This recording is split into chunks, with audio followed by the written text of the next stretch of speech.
বছর ঘুরলেই লোকসভা নির্বাচন আর 2024-এর লোকসভা নির্বাচনকে পাখির চোখ করে এখন থেকেই ময়দানে নেমে পড়েছেন বিরোধীরা।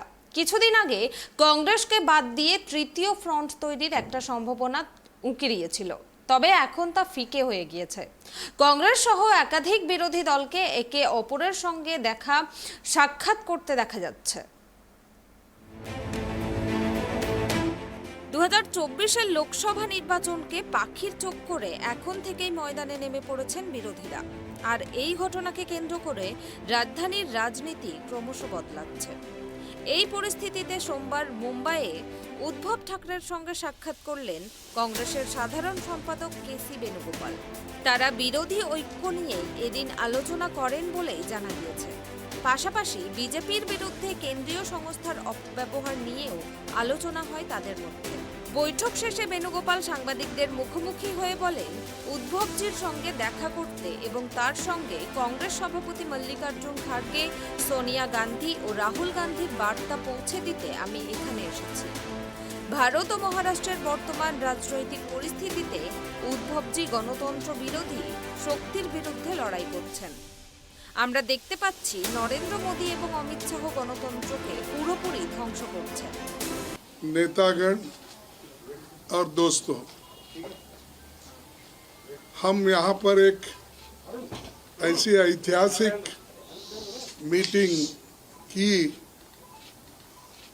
और बहुत सी चीज़ें हम चर्चे में लाए और एक हम सभी ने मिलकर तय किया कि सभी पार्टियों को एकजुट करना और एक होकर आगे जो चुनाव आएंगे उस चुनाव में एकजुट दिखाकर लड़ना।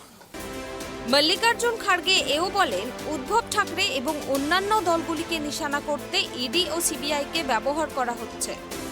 লোকসভা ভোটের আগে বিরোধী ঐক্য মজবুত করতেই এই সাক্ষাৎ, তা স্পষ্ট করেছেন কংগ্রেসের সাধারণ সম্পাদক। এদিকে এই লক্ষ্যেই গত সপ্তাহে বিহারের মুখ্যমন্ত্রী নীতিশ কুমার, উপমুখ্যমন্ত্রী তেজস্বী যাদব ও ন্যাশনালিস্ট কংগ্রেস পার্টির প্রধান শরদ পাওয়ারের সঙ্গে দেখা করেন খাড়গে ও রাহুল গান্ধী। বিরোধী ঐক্য গড়তে দিল্লির মুখ্যমন্ত্রী অরবিন্দ কেজরিওয়ালের সঙ্গেও দেখা করেন নীতিশ ও তেজস্বী। भ्रष्ट सरकार आज देश के अंदर है और एक आम आदमी के लिए अपने घर का खर्चा चलाना मुश्किल हो रहा है। इसलिए ये बहुत जरूरी है कि सभी विपक्ष और सारा देश एक साथ आके इकट्ठा होके और केंद्र के अंदर सरकार बदले और ऐसी सरकार आनी चाहिए जो कि इस देश को विकास दे सके और इस देश के लोगों को उनकी समस्याओं से मुक्ति दे सके। তবে লোকসভার আগে বিরোধীরা একজোট হয়ে নরেন্দ্র মোদীর একনায়কতন্ত্রের বিরুদ্ধে লড়বে। মতামত ভিন্ন হতে পারে। কংগ্রেস, শিবসেনা ও এনসিপির নিজ নিজ মতাদর্শ রয়েছে, কিন্তু দেশ আরও অনেক বড় ইস্যুর মুখোমুখি হচ্ছে, যা আমরা আগে কখনো হইনি। সে কারণেই বিরোধীদের এই সমস্ত বিষয় নিয়ে একত্রিত হতে হবে এবং এই লোকদের বিরুদ্ধে লড়াই করতে হবে। Completely in solidarity with Uddhav ji and Shiv Sena in this aspect. In this fight, we are all together. You are all aware of that. Sanjay ji was there. Every day we used to meet 19-20 political parties together. Every day we are meeting together and we are under the leadership of Mallikarjun Kharge ji, opposition leader in the Rajya Sabha. We took up the issue of Adani. You see that in Parliament,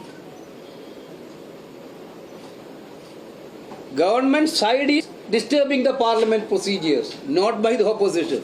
आपले महाराष्ट्राचे काँग्रेसचे सर्व नेते आहेतच. देशासमोरचा जो प्रश्न आहे तो फार मोठा आहे. नुसतं विरोधी पक्षांचं एक समीकरण असा हा मुद्दा नाही आहे, तर देशामध्ये जे एक मीकरण चाललेलं आहे त्याच्या विरुद्ध समीकरण होत आहे आणि सर्व पक्ष आहेत, प्रत्येकाच्या काही आयडियोलॉजी आहेत, त्या असायला पाहिजे, त्यालाच तर डेमोक्रेसी म्हणतात, लोकशाही म्हणतात. आणि ती जिवंत ठेवण्यासाठीच आम्ही एकत्र आलेलो आहोत. दिवसामागून दिवस चाललेले आहेत. কেন্দ্রের বিজেপিকে সরাতে একজোট হবে রাজনৈতিকভাবে সমমনস্ক দলগুলো। তবে কিছু মতপার্থক্য থাকতেই পারে, তা ভুলেই একত্রিত হওয়ার বার্তা দিলেন কংগ্রেসের সাধারণ সম্পাদক। তিনি জানিয়েছেন, যে কোনো সময় মুম্বাইয়ে উদ্ভবের সঙ্গে দেখা করতে পারেন রাহুল গান্ধী, আর খুব শীঘ্রই দিল্লিতে যাওয়ার কথা উদ্ধব ঠাকরে। এই সাক্ষাতের সম্ভাবনার কথা জানিয়ে উদ্ধব ঠাকরে বলেছেন, প্রত্যেকেরই নিজস্ব আদর্শ রয়েছে, কিন্তু তাদের লড়াই গণতন্ত্রকে বাঁচানোর জন্য। তিনি সাংবাদিকদের বলেন, হাম জব দোস্তি নিভাতে হ্যায় वो दोस्ती नहीं रिश्ता होता है।